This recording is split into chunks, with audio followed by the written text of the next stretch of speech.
Okay, so I'm simulating a power outage. I have my power bank. It started with a charge of 73 or 71% state of charge at 12:30 p.m. I have different readings here. At the start time was 12:30 p.m. 2 hours into it, I I guess I used 140 watts. It was down to 66%. I guess I could zoom in on that a little bit. I was down to 66% state of charge. The temperature in the room here was 53% or 56 Fahrenheit. I've been taking readings, and then when it got down to 51%, I decided that I would put two of my batteries, my A and B battery. I decided that I'd put A battery in series with B battery, and I'd hook it up to the power bank and I'd start charging it. So when I started charging it, let's see, okay, it was down to 51% when I started charging it. So it was 5 hours into the test. Like I said, I'm simulating a power outage, and powering my deep freeze. So like I say, at 5 hours into it, I was down to 51%. So I decided to hook up the two batteries, and that was at 5:30, 5 hours into it. At 6 o'clock, my power bank was up to 59% state of charge. The input was 503 watts, and at the time there was no draw on the output. The compressor of the deep freeze wasn't on. That was at 6 o'clock. It is now 6:43 p.m. I'm at 72% state of charge. The input wattage is still say 504 watts. I'm pulling 123, well, it's saying 121 watts to the deep freeze. So that's coming on whenever it needs to.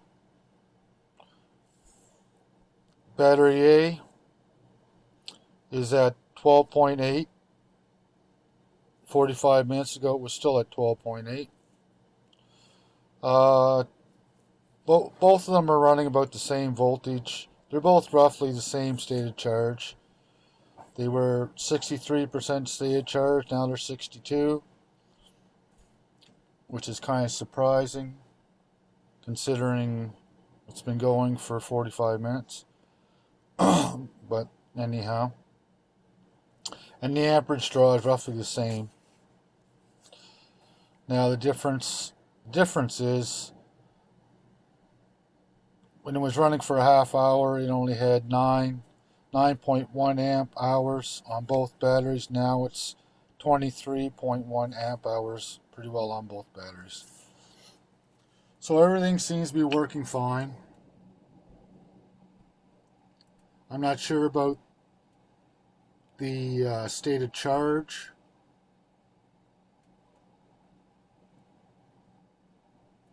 These battery monitors have a place where you can hook up AC to them so they won't draw off the battery, and I might have to do that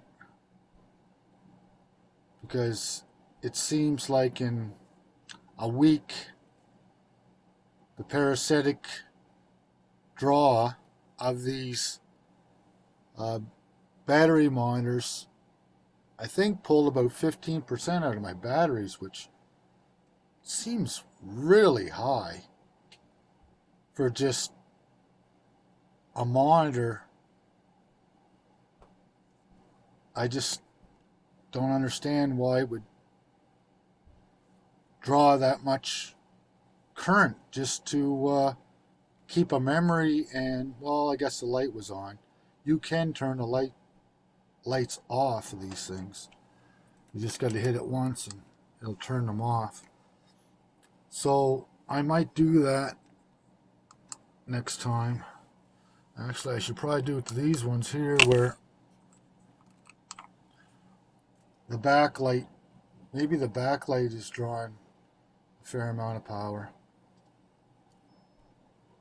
But they were all 4 batteries were at 80%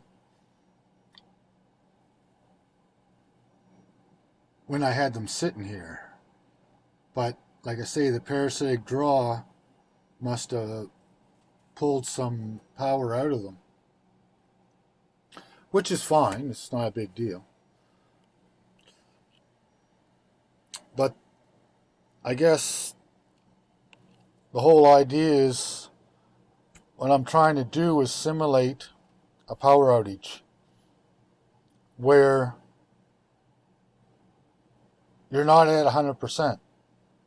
The power goes out, your batteries are charged to whatever they're charged, your power bank is the same way, it's charged to whatever it's charged. Now, the power bank right now is up to 75%. So, as far as I'm concerned, that's quite good. Because I'm still running the deep freeze, but yet I'm charging this battery back up, this power bank back up.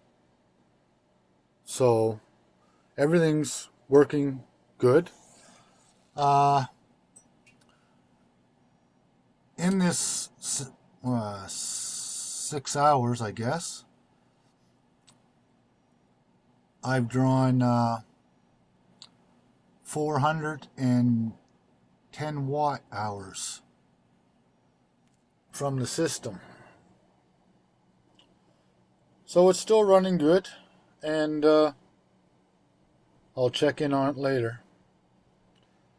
If anybody's interested in videos like this, please subscribe. Like I say, I'm just doing a simulation of what if the power went out. Obviously the power's not out.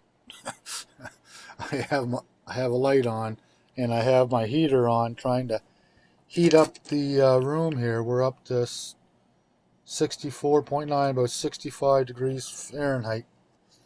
Because by rights, the warmer or the closer it is to 70 degrees Fahrenheit or 20 degrees Celsius, the better your batteries will charge and discharge and perform better at room temperature. All right. Cheers.